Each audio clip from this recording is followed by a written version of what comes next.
Good morning and welcome back. So glad to have you with me this morning. The show is Who Am I? The date is November the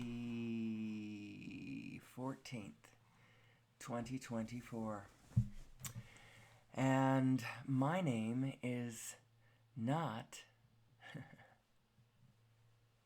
Amelie Starchild, and I will be your host for the next hour to hour and a half as we explore the depths of our consciousness, the span of our history, the breadth of our psychology, the wholeness of our connection to the grid, the matrix, this energy that connects all of us, and thinking about the possibilities. What could come of this understanding?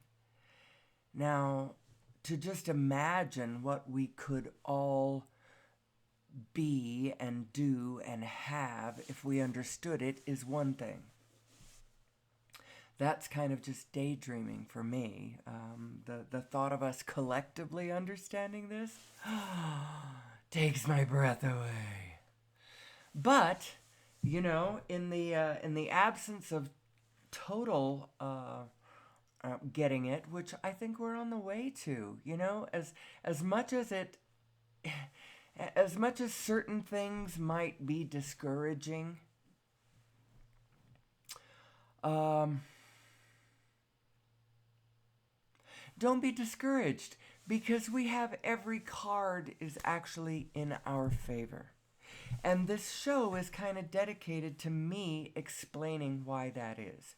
Why we have everything going for us. Why the deck is stacked in our favor if we would but understand how this works. And so to that end, I'm going to help me and us and all of us and me.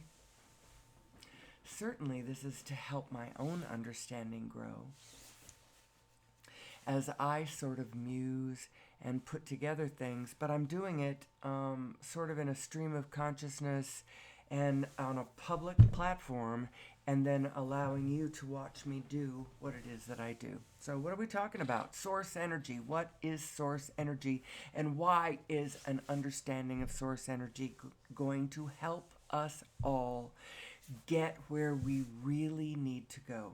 And where is it that we really need to go? I don't have a specific answer to this, by the way, and so my specific answer is not going to argue with your specific answer. I don't have a specific answer of exactly where we're going. But where I do believe that we are going, can go, and I want to be riding this particular iteration of this being, this experience wants to ride the version of planet Earth that makes it to the good stuff. And to that end, I will think my thoughts, I will bend my direction, I will tune in my frequency, and I will broadcast my message. That is and so anybody who is interested in getting on board the planet that makes it, tune in every day to this show. Who am I? Because I'm gonna make it.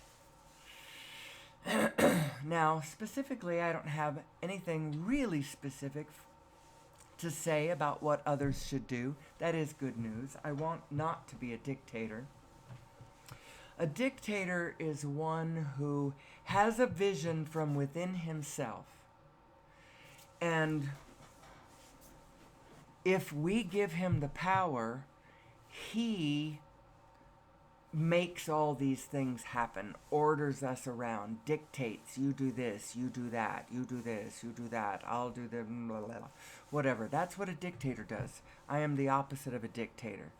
I am the one thing I will specifically advise for you to do is to line up with your source energy before you do anything. Plug your heart and your head to one another. There's all kinds of these things springing up. I've been listening to Daryl Anka do interviews on a platform called the Heart Coherence collective. Stuff like that. It's all over the place. There's an organization out in Northern California in physical reality, been doing it for 25 years.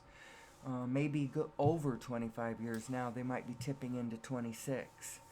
The Heart Math Institute and all that kind of stuff, because it has been learned how important it is for our heart and our brain to be in alignment with one another. Think of your heart as she who knows all of the universe, and your brain is your physical mind.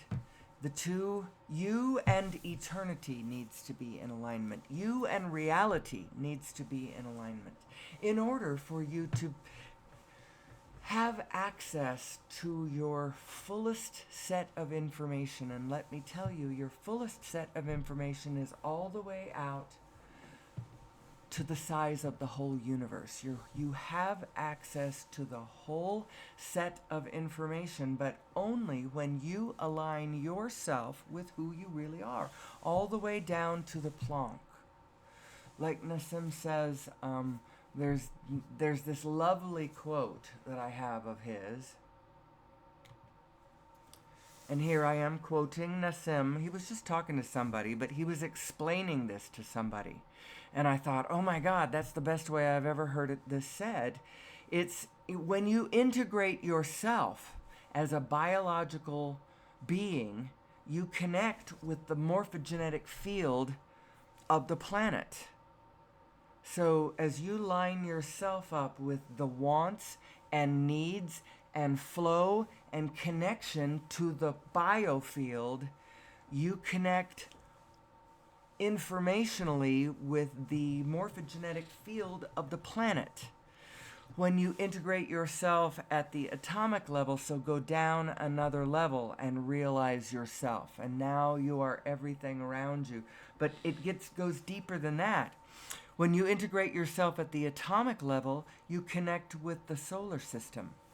At the level of the proton, you connect with the galaxy, and when you get all the way down to the Planck, you connect to the universe.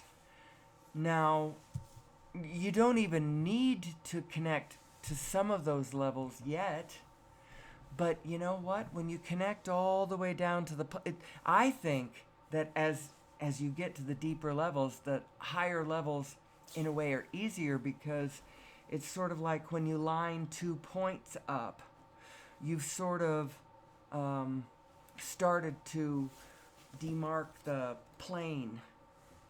I don't know. Anyway, who am I? You are the whole universe. That's who you are. And when you line yourself up that way so that what you are doing causes no harm to another, why would you want to cause harm to another? You love everyone. They are part of you. Not only are they part of you, even if you don't quite realize that one, because that's kind of a big one, you realize that your welfare is interwoven and intimately interconnected with the welfare of all of everyone around you. Don't take for granted the enterprise of the field flowing around you, with people distributing goods and services and finding their way and choosing what they want to do with their lives. You have to, on the one hand, recognize reality, and reality has a way of being very, very harsh. And I once thought that the reason that life was very, very harsh was because it was very, very harsh, and you really had to realize that.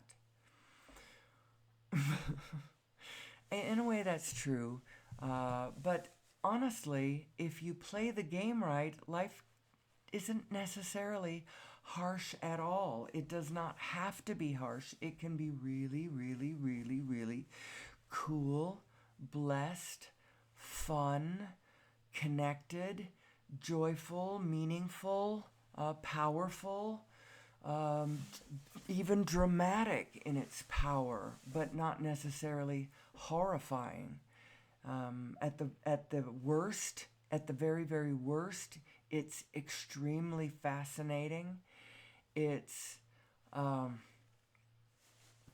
don't know, when you get in the right perspective, the very worst it is extremely fascinating because you feel your connection to everything else. So no matter what conditions are manifesting around you, if you maintain within yourself a feeling of connection with the rest of consciousness and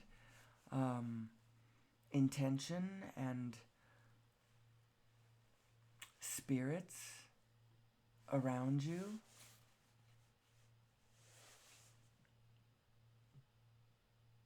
then you always feel supported.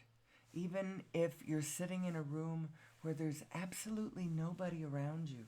There is nobody around me. And some days I only see my husband. Some days that's the truth of it. That's how it goes. I tend to be a little... Someday I would like to break out of my shell, and I have different impulses coming to me that I think are sort of nudging me that direction. The idea of doing different things, of expressing myself in a different way, or reinventing myself, even though, I'm moving into, heck, I'm 64 years old. Whoop-de-doo. I got 40 years left. And I've got the genes to prove it.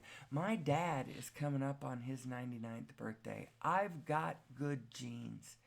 My mother made it to 88, and I think she would have made it farther if she had had a few things straight in her mind. I think my genetics are sound as heck. And so if I take care of myself, and if I think positively and I reinvent myself, there's no reason why I can't live another 40 years. So why not? Why not move around the world? Why not?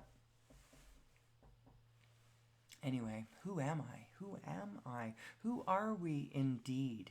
When I was... my show is just trying to find its legs, trying to find its voice, its message, its vision. If you know what my core thesis is, that's sort of my presentation aspect of the Who Am I show. I should probably delineate, demark, I don't know what the word is, separate these things so that I have the presentation aspect of my show where I am laying out the groundwork of, the things that I believe about how this is working around us. How it's adding up within myself, because I have this sacred belief that when you add it all up, you get a full sense of what the whole thing is. You're like, oh, that's what it is, and that's how it fits, and that's who I am, and that's how it works, and that's how I get what I want. First of all, you got to get clear about what you want. You may not be clear about what you want. Ooh, I want to just eat jelly beans all day and, or whatever. That may not actually be what you want. Although, if it's something like that, you may, that's something, just go ahead and do it. And then you'll go, oh, that was fun in a way, but that wasn't very good. I didn't like that. I had a stomach ache, and now I'm fat, or whatever. And as you get these bites of what you don't want, this contrast causes you to know what you don't want, then you get clearer and clearer about who you are, what the trajectory of your life is about. What did you come in here to express? What do you love? What do you find amazing? What do you want to make better and bigger and more? What do you want to connect that isn't connected now? What do you want? What understandings do you want to fulfill? What parks do you want to found? What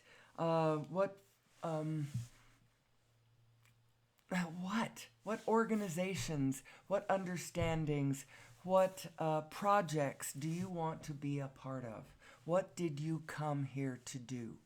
Who are you? And as every one of us turns and with authenticity and a matter-of-fact, gentle, first of all, you plug into the frequency that is the frequency of the universe, which is this deep, loving, kind, connected, allowing frequency. Plug into that frequency and then ask yourself that question. Who am I? And what do I want? What do I want to express myself as? Don't project all yourself outward.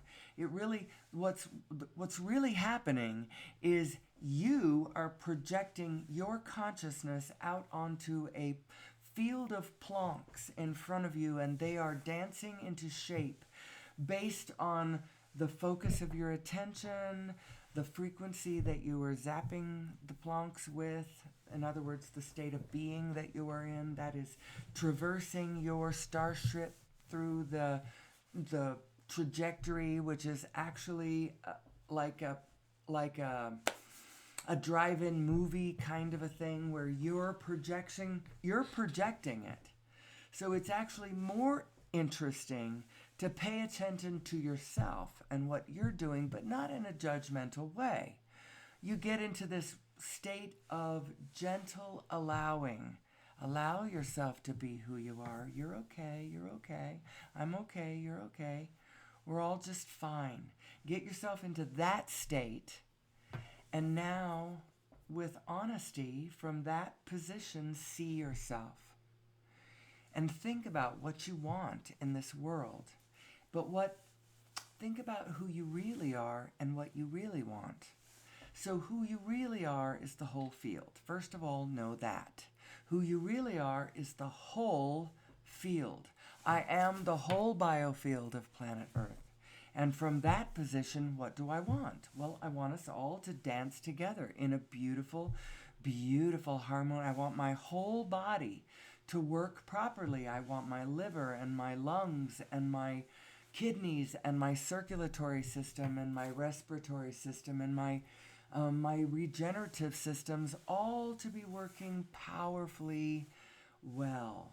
I want air and water and abundance of food, life eating life all over my skin, all over my body. That's what I want as the biofield. Isn't that true? That's true. We all win. We all do better when we all do better, especially from this vantage point, because from the frame of the whole biofield, well, we're the whole thing. So of course we all do better when we all do better. When we don't all do well, then the biofield isn't doing well, because that's the frame you're looking at it from. So then you go from there now down in. Now I am a cell in the biofield. I am actually a species in the biofield.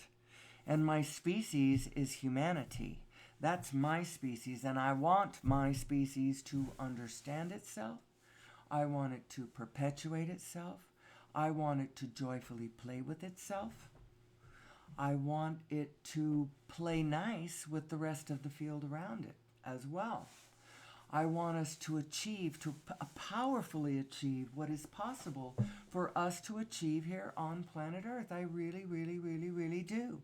I do not want us to fall into horrible states of Holocaust and authoritarian psychosis and planet-wide Wetiko disease. I don't want that.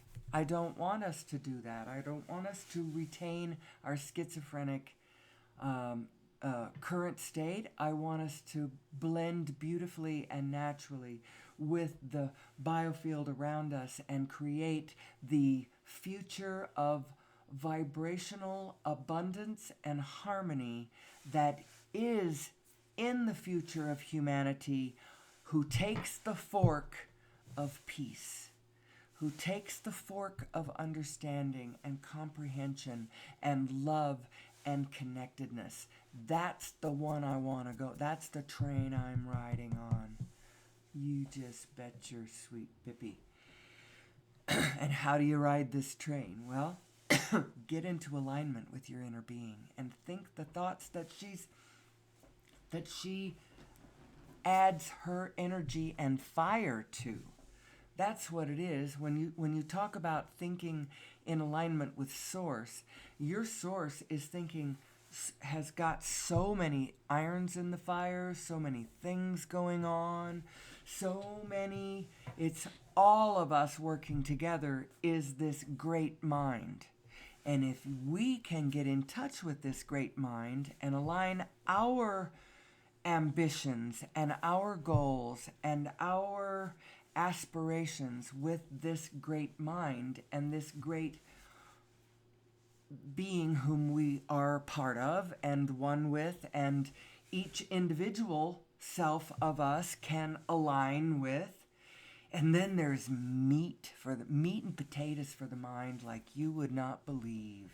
As you start glancing at history or current events or the possibilities from a vantage point anywhere near this great mind, you start seeing the potential. You're like, oh my gosh, we could really do this. There's a reason why they call this universal consciousness, because we actually all have the capability of plugging into it.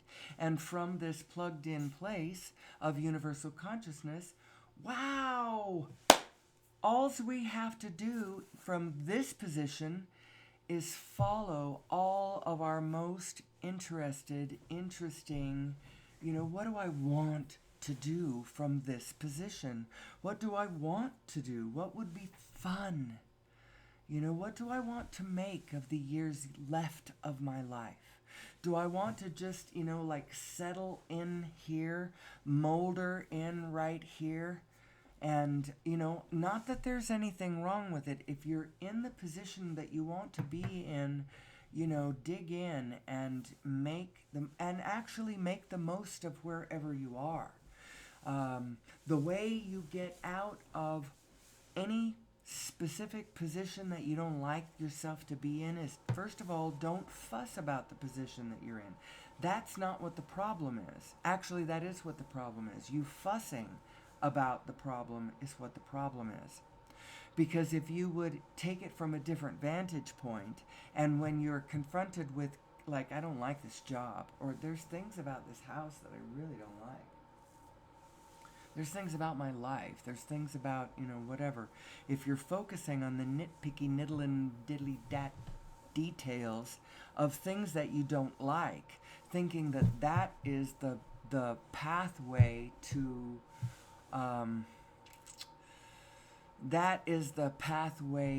making my life better, to ironing out improvements, is by being so exacting. You turn yourself into a Fraser or a Niles. That's what that condition is. That you think you're discerning, but you actually end up on a side of the equation that's not what I'm talking about.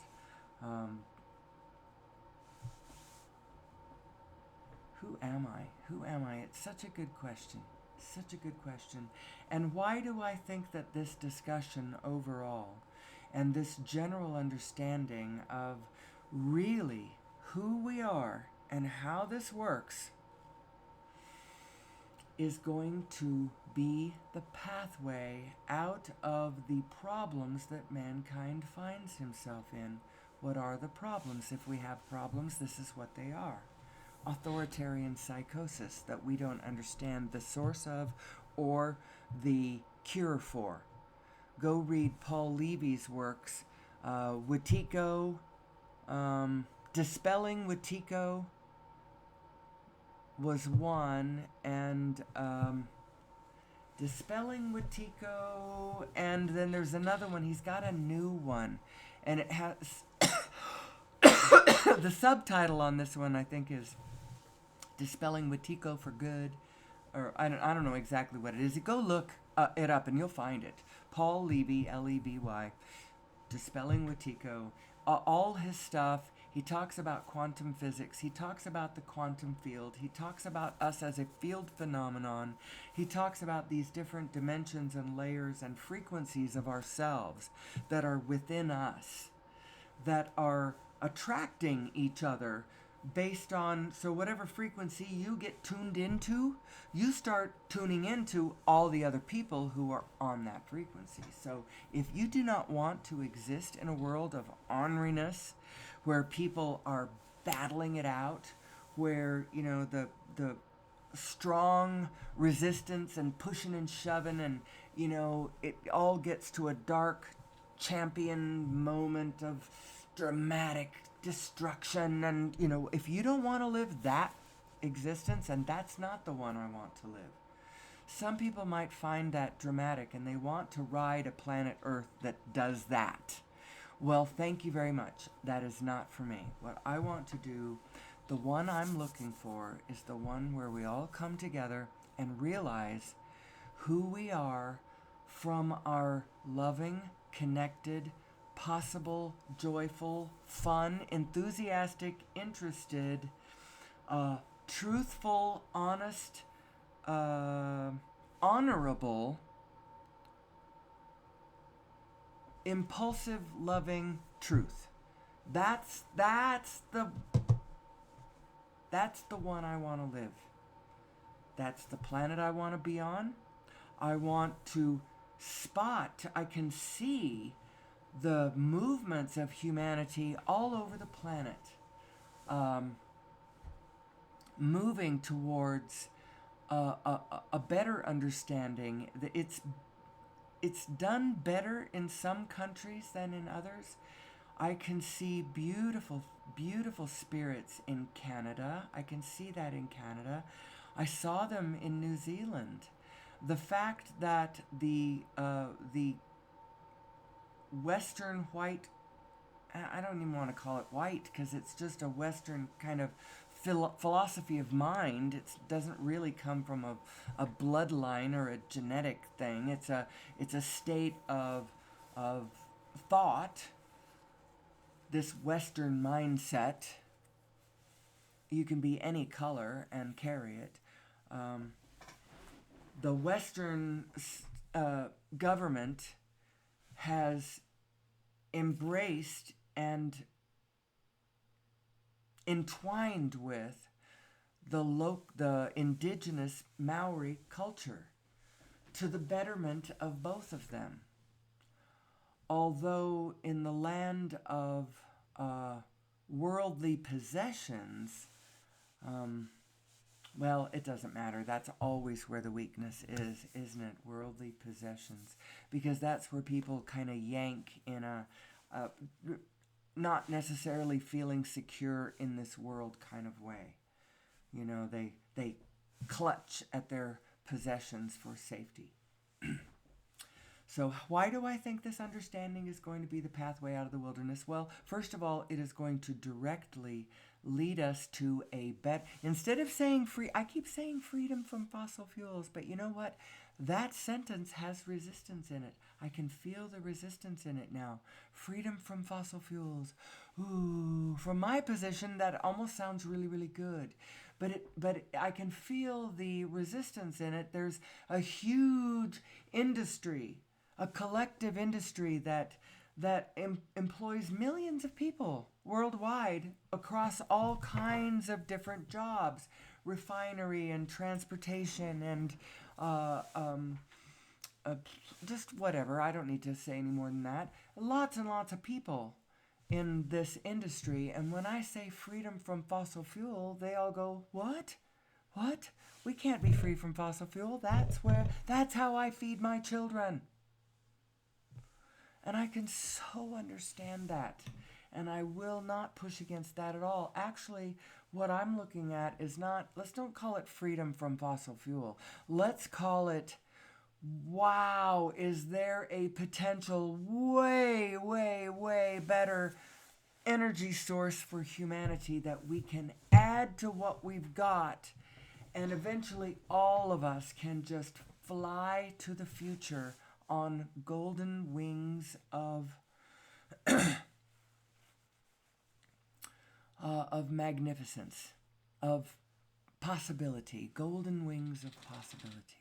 Fly to the future. What am I talking about? I'm talking about source energy. I'm talking about over unity. I'm talking about the very concept of over unity being possible. I'm beating the drum of it, even though there's only a couple of people who ever listen to me. I don't care. I mean, I do care. And as a matter of fact, it is my intention to get more and more people on board this train, just in case the couple of people who faithfully listen to me, God bless you. Uh, Today might be. We are scheduled for a training session later today, so you might be joined in the auditorium soon by others listening to this hopeful message. We can make it out of the wilderness. We really, really can. We can make it out of the wilderness, and we can. And so, what is this wilderness I talk about? The way that we are destroying the ecosystems around us in order to extract food for us and fuel for our civilization. And those two things, we're destroying the planet with it. And it's like, we shouldn't. Oh, there's another one. The infrastructure that it is required for us to make transport. That's the other one. It's requiring tremendous resources and manpower. It's laying down tracks on the land with fast-moving vehicles. And do you know what's happening? We're smashing a lot of land creatures that we shouldn't be. The armadillo population is probably suffering enormous hits from all of the things that we're doing. There's all kinds of other creatures that suffer. Deer, there's a lot of problems. You might say, oh, we've got too many deer anyway. They're overgrazing. Well, you know why we've got too many deer? Because we're killing all the bears. We killed all the wolves. We're killing all the mountain lions. And so now we have to give out hunting licenses to people in order to control the population. And the hunters, they're feeling good about themselves because they're part of the natural ecosystem. But the whole thing isn't really part of a well thought out, larger, fully integrated. We could have some hunting, especially if we were in the business of really tracking the abundance factor, and also expanding the abundance factor through all that we do, through all that we know. So what are the alternatives to all these things that I have said? When we understand source energy, two things happen. First of all, we understand that technology is possible to extract all the energy that we want directly from what we would call thin air. And in no way, shape, or form does that constitute creating energy that wasn't there in the first place. So you aren't breaking any rules of physics. You aren't creating energy that wasn't there in the first place, because you can't. You can't create energy, neither can you destroy it. There's a what's the word of that balance? There's a equilibrium of some sort that is maintained at all times, and you can't break that. All well and fine.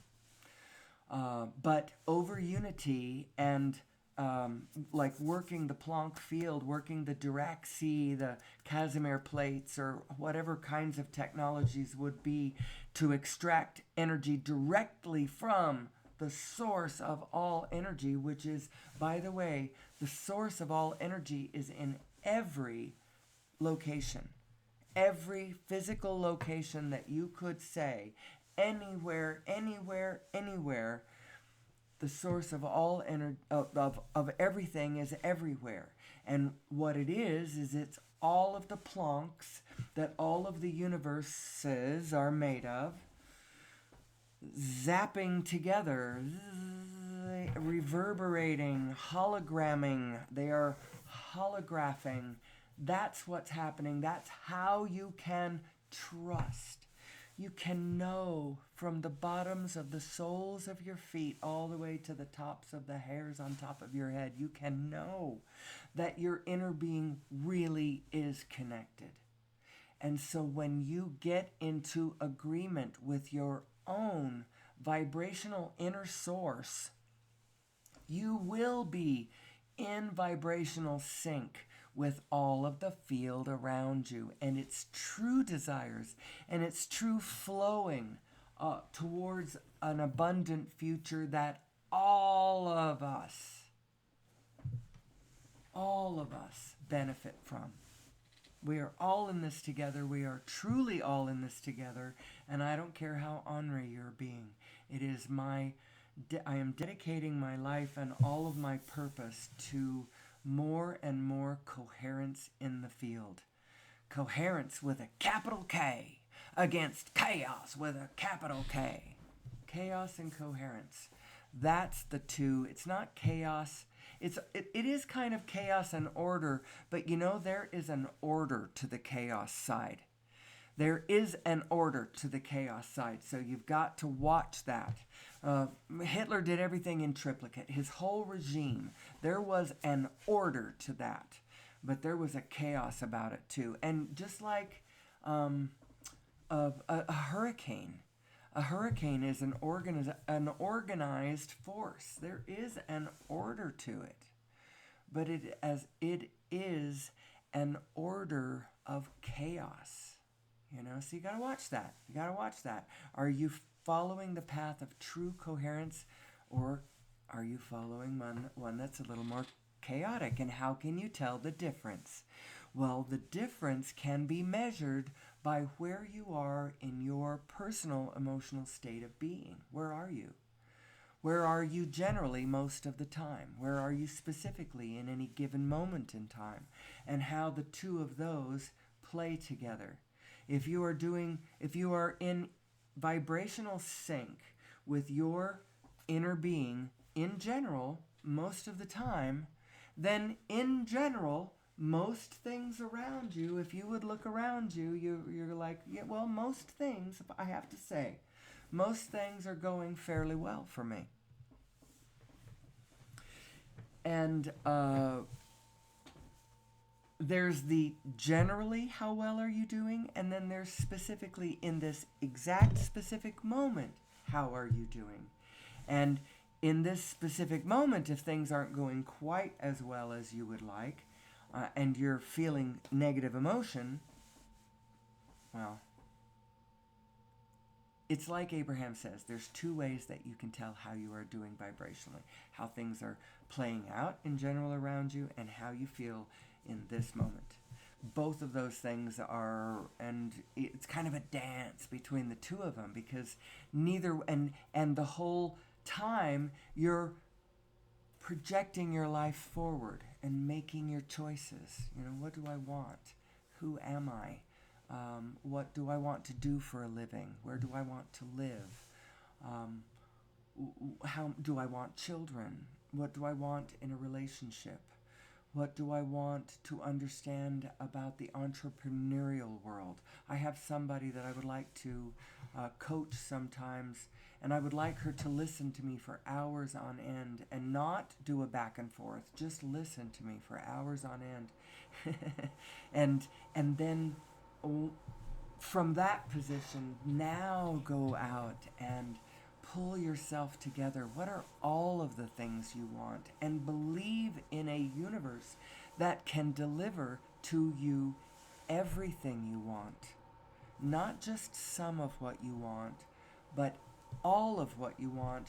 But the way to get it is not to focus on the material conditions and have your material mind figure it all out. Your material mind has no idea how big and how vast and how amazing and how capable and how possible and where everything is moving and where it's located at any given time and what would be the best outcome to play out with what's really there, because you don't have any idea, and you don't have to know.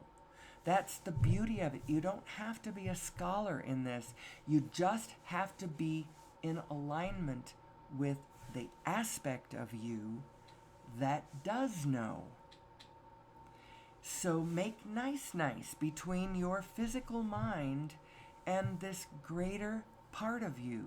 Make room for it in your physical calculations as to how you work your formulas, as to how you, what you believe is true about how working your day works, how it works to get yourself going or to bring in the resources or to all of these things. What are your beliefs about it? And where are the negative ones? Do you have any negative beliefs? Because any negative beliefs that you have that are in there in the background constantly, because a belief is, like Abraham says, belief's just a thought that you keep thinking. And there is an unconditional aspect of the universe that will support you in any belief that you have, positive or negative. So the negative ones intertwined in there are keeping you from your fullest joyful experiences, your highest, your funnest, fastest, most loving, connected, abundant, free, beautiful, all of those things, just, honorable, all of that. The negative beliefs are keeping you from your fullest expression of your fullest experience. So it is helpful to go in and find what your negative beliefs are and what would be the word for what you're going to do with them. You sort of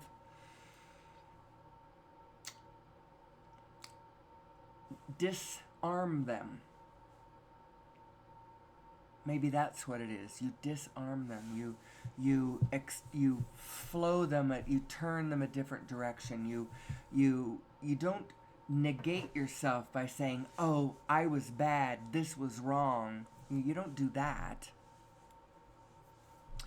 But you do remove them from your iOS, from your internal operating system. I have a set of things in my programming. I have put up there in the top. I've organized it. I call them primary assumptions. Your primary assumptions are all of your core beliefs, and you make sure that you have examined all of those primary assumptions. What are your primary assumptions about the world? And you know what? Bashar and Abraham and the A Course in Miracles and all of the previous gurus and present gurus all over the planet now are all pointing to wait a second. Have led me to places where I adjusted what those primary assumptions at the top of the iOS flow, the flow chart of the. I took one programming class back in 1981. 81. I don't remember what year it was. 82. I don't remember what year it was. It was one of those really early in the 80s years, and it was at Arizona State University, and it was Fortran. And they still used punch cards, and but I got an interesting lesson in the flow of logic. The if this then that, and then the flow of it, and and then certain conditions are accomplished, and then count equals count plus one. Something happens, and then that happened. Oh, count equals count plus one. Oh, it happened again. Count equals count plus two. What can you count on? It made me think about the meaning of and it made me think about our own human brains as being sort of reflections of a larger brain. And how interesting that is. And how if we could just set up our primary assumptions about the universe in a manner that is reflective of what it actually is and how it actually works. Understanding that it is unconditional is actually a really good frame to start from, because then you recognize, hey, it's going to support me wherever I go with this. So the only question is, where do I want to go with this? Do I want to go in there and prove, that all that bad shit is going on and it needs to stop? Do I want to do that? Or do I instead want to spend all of my time going, holy crap, this amazing, magnificent, powerful, abundance magnifying stuff is possible over here, knowing that as this abundance over here proliferates, it will obliterate over here the poverty and the meanness and the strife and struggle, just by the nature of its abundance, will overwhelm the rest of it. Do you see what I mean? We're squabbling over shrinking resources. And our population is growing and the resources are shrinking. And that's a problem. But the answer to that is to understand how the abundance machine works, because we can just plug right into the abundance machine. There is no reason why humanity cannot garden this planet Eden. Garden the crap out of it. I mean, really, because if we can plug into, we have all the technologies we need, we have figured it all out except one thing. But this one thing would be actually relatively easy and quick to figure out if the general population, first of all, I want to do a hear ye, or extra, extra, read all about it kind of a moment, where people realize over unity is possible. Extra, extra, read all about it. Over unity is possible. And people are going to say, first of all, they're going to say, what's over unity? And then when they understand fully what over unity is, and that it has been possible all along, they're going to say, WTF, what bill of goods have these assholes sold us? And the farther down the road we get, to whatever catastrophes are happening ecologically, the more some of the peasants are going to want to guillotine, those responsible for the outrages, which I would very much advise against. Let's don't do that. Let's don't point our energy that direction. Let's point our energy in the direction of understanding who we are. Who we are, and coming together with what is joyfully, playfully, delightfully, mutually beneficially possible. So what happens when we have, the first thing that happens when we understand over unity is that people start scrambling to put together over unity devices. Not necessarily, they're going to start selling like hotcakes on the shelves. Is what's going to happen. Buy your over unity device here. No, buy this one. It's better. What I would suggest as a national, I should present this as a secret. A secret. No, I can't do it as a secret, because he'll send the Secret Service after me and they'll crush me like a bug. But he could be thought of as like the savior of humanity if he pointed his narcissistic nose in the right direction on this one. If he could see how this benefited him and his family, how do I win out of this one? Because you know what? This is the thing. The win-win position always has to be win-win. Truly, in order for both sides to be enthusiastically engaged in it or interested in it at all. If it's win for the whole but lose for me, why does that make me feel happy? Oh, because I am the whole thing? Thanks a lot.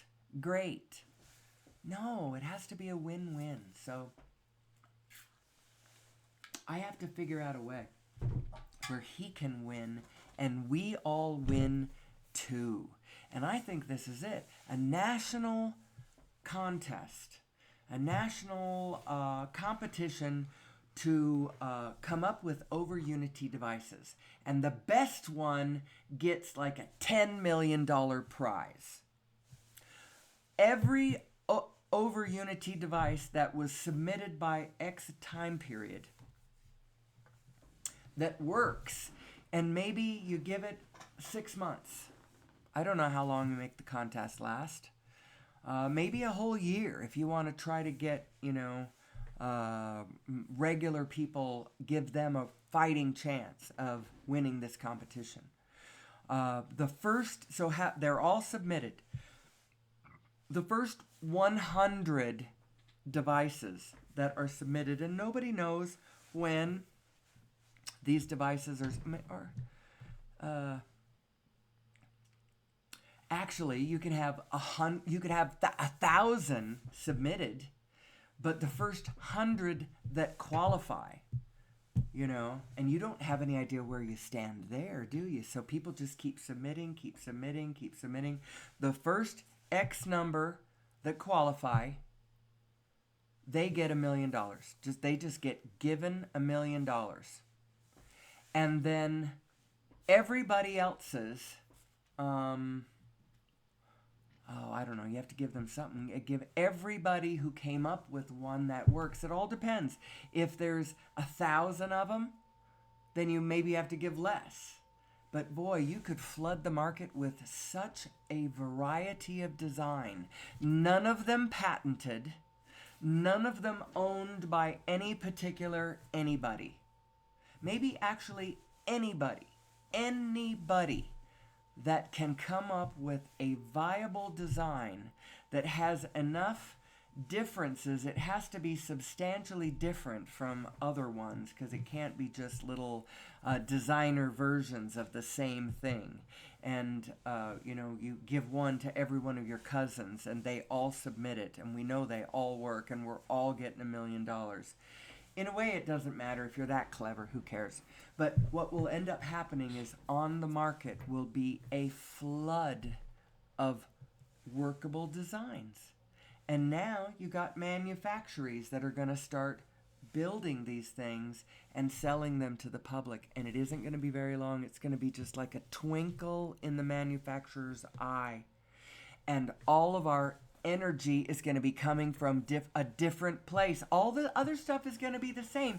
We've got the same kinds of technologies. We plug into computers and we get into vehicles and we, wash our clothes and stuff like that. But the energy to do it is going to come from a different source. It's going to come from either source energy or over Unity devices that put out more energy than it takes to run them. There's been a number of different ways, different strategies, the way this has been achieved. One way to do it, one guy had a device that was, he would tune it into the magnetic field of the planet. Tune it into the magnetic field of the planet. And it was like, hold on a minute, and he got it all set, and okay, now it's doing it, and it starts putting out the energy, putting out the voltage. Another guy had, he's tuned to something out in outer space. Some steady state frequency that was just hanging on out there. In any case, the very notion that it is possible to cleverly come up with a device that you get started and it is just cranking out energy that you can plug your technology into, the very notion that that's possible is not taught, it's not encouraged, it's not, it's a relative secret, But I think that it's a secret that is going to change the world. We're going to get off fossil fuels easily. But one of the things that is going to be a resistance to us getting off fossil fuels is the millions of people who are in the industry. They need to be supported by us. They need to be allowed to move from that field to something else. It would be great if they were there's going to be a lot of work to do to adapt all of the things that we use now to a new energy source. You have all these flashlights, they only work with batteries. How do I plug my damn flashlight into the goddamn source, you know? How do I do that? I'm sorry, I shouldn't adopt a southern accent just as I start to get hokey. Um, how do I do that? How do I do that? There's going to be a lot of transitional stuff going on. You know, you can see what everything is right now, how we've got it shaped, and the shaping it from what it's shaped like now to what it's going to be shaped like soon. It's going to be a lot of jobs involved, but we need to not be afraid to move. Now, one of the ways to do it would be universal basic income, whether you have a job or not. Universal basic income.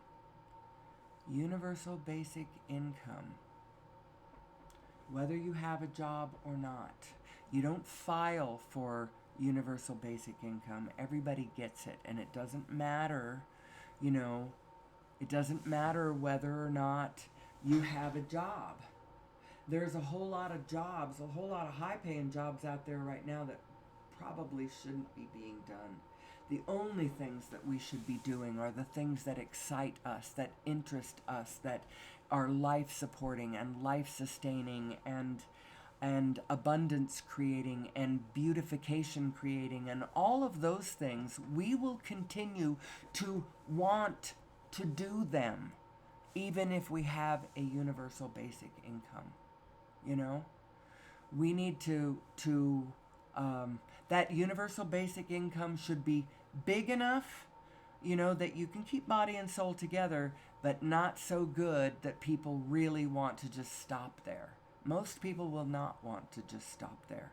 But if you had to do that, like, it's not going to pay the rent on your 6,000 square foot home in the Hamptons, you know, if for some reason you lose your job. So think about your own future. Think about your own possibilities, what you want, what's all of that, so that, you know, but nobody should ever worry about whether or not their children are going to be safe under shelter and have proper food. And our universal basic income should be enough to do that. And honestly, with all of the new understandings we're going to have about source energy, the implications to materials manufacturing is also staggering.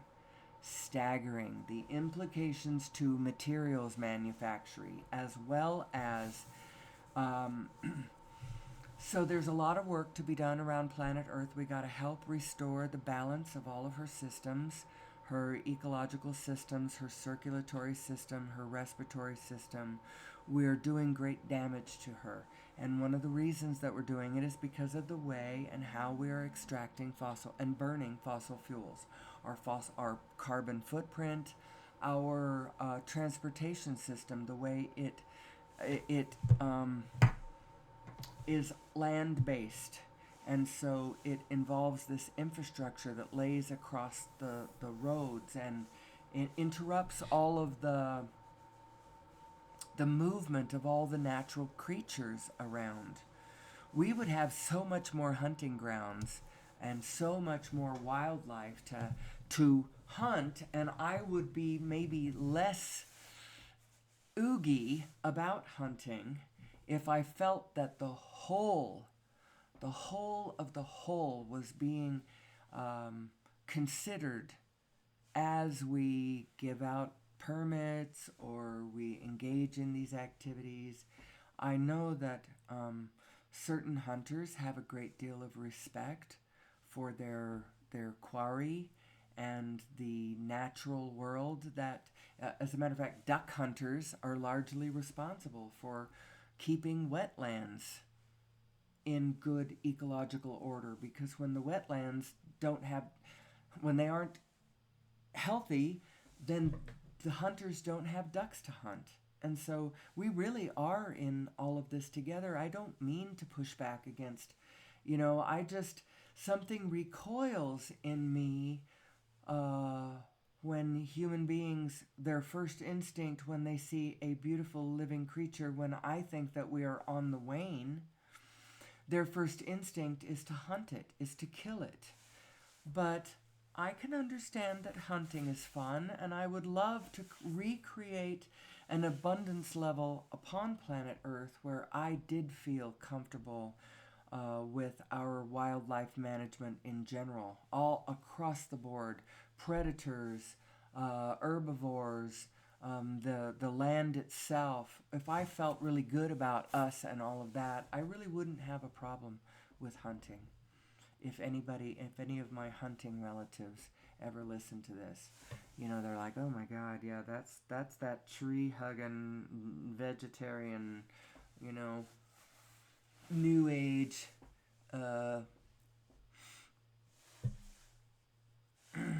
cousin Amelie. Only that's not my name. My name is not Amelie Starchild. My name, actually, I just don't really want to go by my name. My name is Colleen Kelsey. That is my name. You can probably find it on my stuff. You can find me on Facebook, but I'm never on Facebook, so never mind about that. Someday I might be. I might post my stuff to my own Facebook page. I might do that. There's nothing over there anyway. Who am I? My whole who am I thing might go over to my Facebook. We'll see. And then my whole family will know what a crazy nut job I am. I mean only to be moved by the Spirit that flows equally amongst us all, that loving, connected spirit of abundance and intelligence and imagination. All of that. I guess my imagination is my own thing. My imagination is my own interpretation of the vibrational downloads that I get from my higher being. That is what my imagination is. And depending on how I'm interpreting them, they might be quite fantastical. They might be dark and horrific, or they might be really clear and blessed. It all depends on how well I have set up my own internal operating system, how well I have ferreted out my own negative beliefs, what I have placed at the top of my primary assumptions about the nature of reality. At the top of my primary assumptions is things like we are all in this together, and it is all good, and well-being abounds, and this universe is expanding, and it is all okay, and we are all in this together. And that I am okay, and you're okay, and it's all okay. Existence is okay. It's one of my primary assumptions. It's my biggest one. It's the one that sits at the very top of all things. At the top of all things. The very biggest frame is, it's okay. That was my credo through my 20s, through my 30s, even though at times some parts of it did not feel okay at all. Generally speaking, I have flowed to the okay my whole life, and it is my number one belief. It kind of shines a positive light on every belief that comes thereafter, There are no negative beliefs in there, or at least I hope not. I'm trying to ferret any last ones out. And then there is where the rubber hits the road, because all of this is my inner being's thoughts. Now where does my life, my individual specific real life, how does my life reflect all of these things that I preach outwardly? Because honestly, I'm preaching to myself too. I want to hear this inner voice. Me physical, conventional, I'm just like you in a human body trying to figure this out, me, that part of me needs to listen to this inner voice that I let loose for an hour, hour and a half every morning, every bit as much as I think anybody else needs to listen to it. You know, and how do I work that? Who am I? Who am I?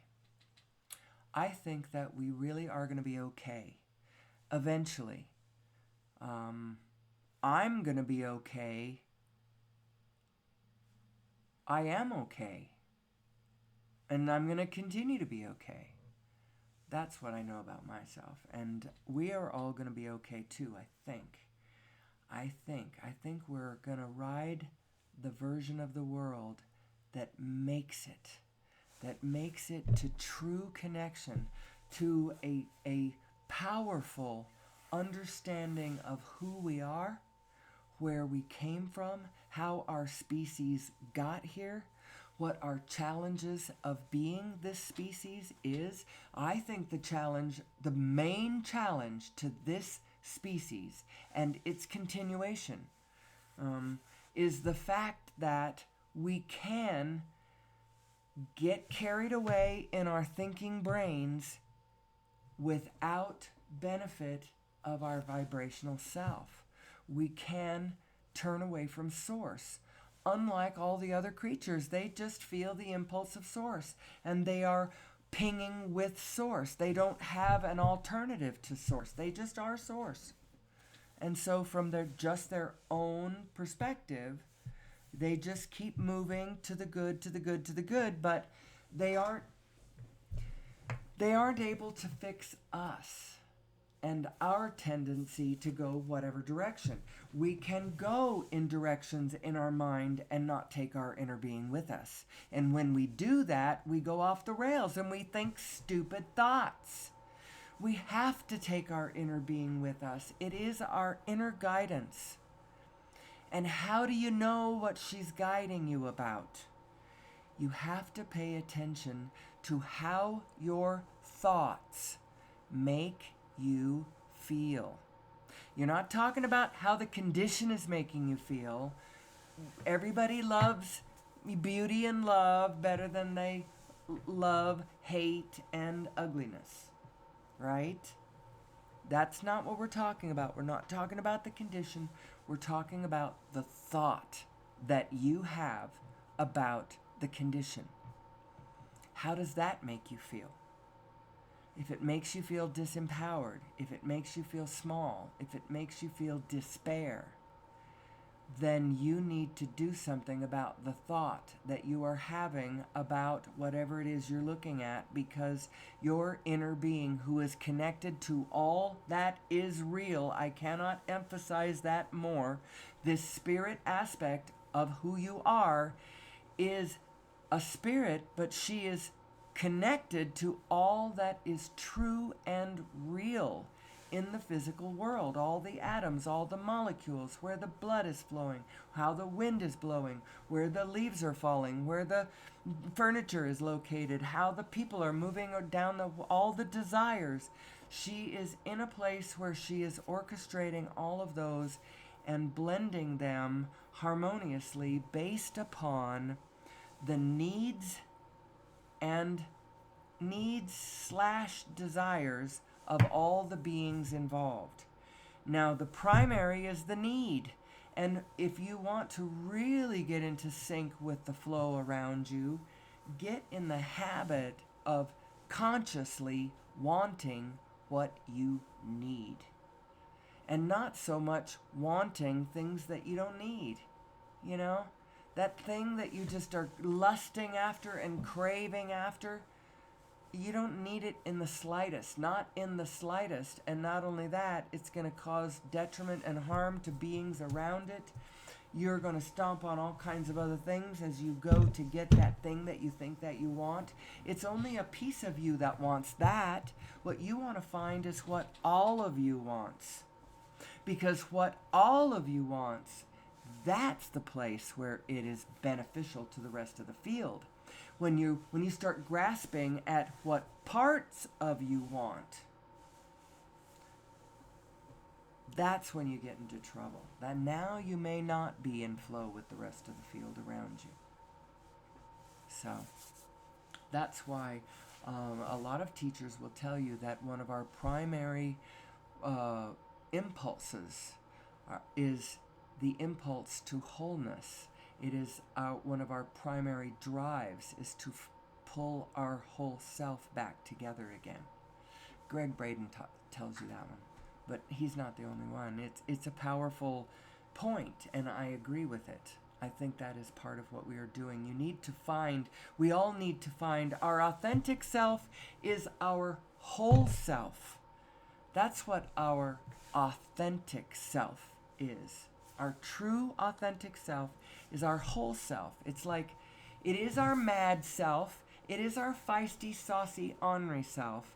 But that mad, feisty, saucy, ornery self is totally softened and mitigated and channeled, wrapped in a safety net of the higher understandings of love and connection. So, it's satisfied, but it's not leading the way. Your negative self should never be the one calling the shots, never the one calling the impulses or leading the way, ever, ever, ever. And you need to learn who you are. Who you are is on this side of the line.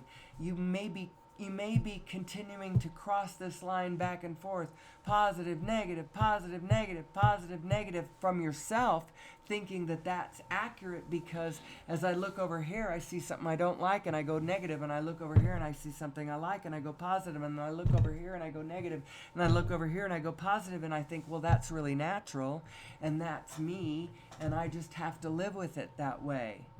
But that's not the truth. The fact is that the object of the exercise is actually to focus in a direction, a positive direction of some sort, and try to get a positive momentum of that going. It will be in sync with the general positive spirit of your whole self, and that whole self will feed into that positive momentum you get going. And then pretty soon, now it becomes really hard to even get knocked off your good humor horse, because you're so solidly in your positive self, and you got all kinds of positive projects, and you got all kinds of positive possibilities that you can think of, and you've got all kinds of energy going on.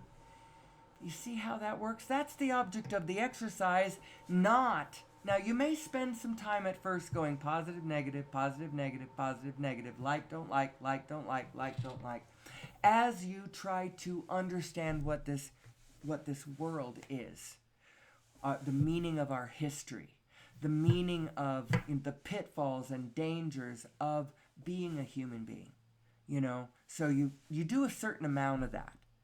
And then you go, oh, okay, I get it. I can see what's happening. What's happening is whichever direction you go, the universe is immediately around you. You get an immediate reflection from the field coming back to you, a feedback of the energy that you're putting out. So whatever you're putting out, that's what you're getting back in the immediate field, and it's unconditional. Although it turns into conditions, but what I'm saying is whether or not it's true or not is a function of whether you're believing it or not whether it's really true or not. It's weird, but you might say, no, there's really things going on out there. I can see them, and you're right. I'm not saying that the world is an illusion. It's just not necessarily made of what you think it's made of. And it's not necessarily working the way you think it's working. And the way you manage your own life and how to spin your dreams out into reality. Like, how do I get what I want? How do I even know what I want? How do I know what I want? How do I get what I want? I don't understand how this world works. I don't know who I am, and I don't know what my place in this world is. Well, I have so much to talk about from this perspective. Um, so many different ways to coach, how to explain to you how your state of being is everything. It's everything. It is a reflection back to you that you're on the right frequency. Now operate from here. Get specific from here. That's how come Abraham advises that you walk through the world with this. What she has this diary thing at the cruise that I went. The one cruise I went, she gave out these books. My book of positive aspects, and you walk around and you just notice. I like this. Oh, that's beautiful. I really appreciate this. Oh, you know what? This part of this, I really like. You know how kind? I just noticed how kind that person just was. Oh, that puppy is so cute. I just love it so much. And I just love babies. And I think it would be so much fun to and get into that frequency, because that frequency coming from you will help you navigate into the spiritual spaces that you are interested in going.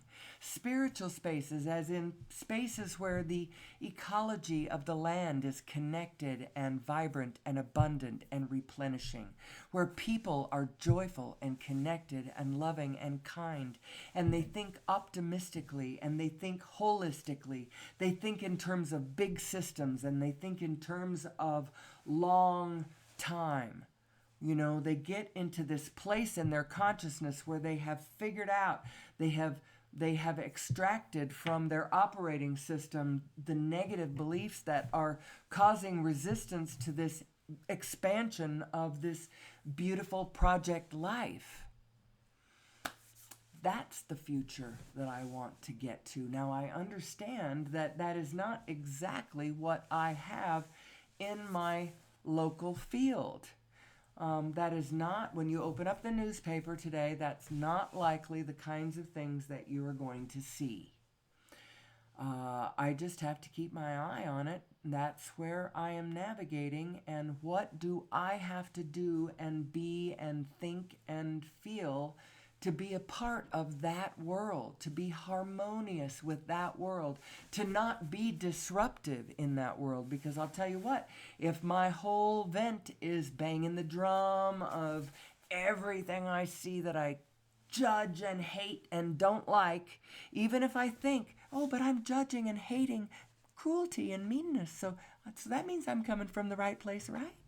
No, if you are in that frequency, resisting all those things that you hate, you will not be vibrationally compatible with a world where we are all in this together and humming along harmoniously. And if anybody makes a human mistake, the spirit of that is good humor, assuming that the person didn't want to make the mistake. We're not thinking that, we're not going to attach it to him as, ooh, he did that on purpose because he's bad and he's got terrible intentions. We don't do that kind of thing. You wouldn't be harmonious with that world if you hadn't figured out how to get off your own negative self. How do you get off your own negative self? Especially when being on the negative self tends to create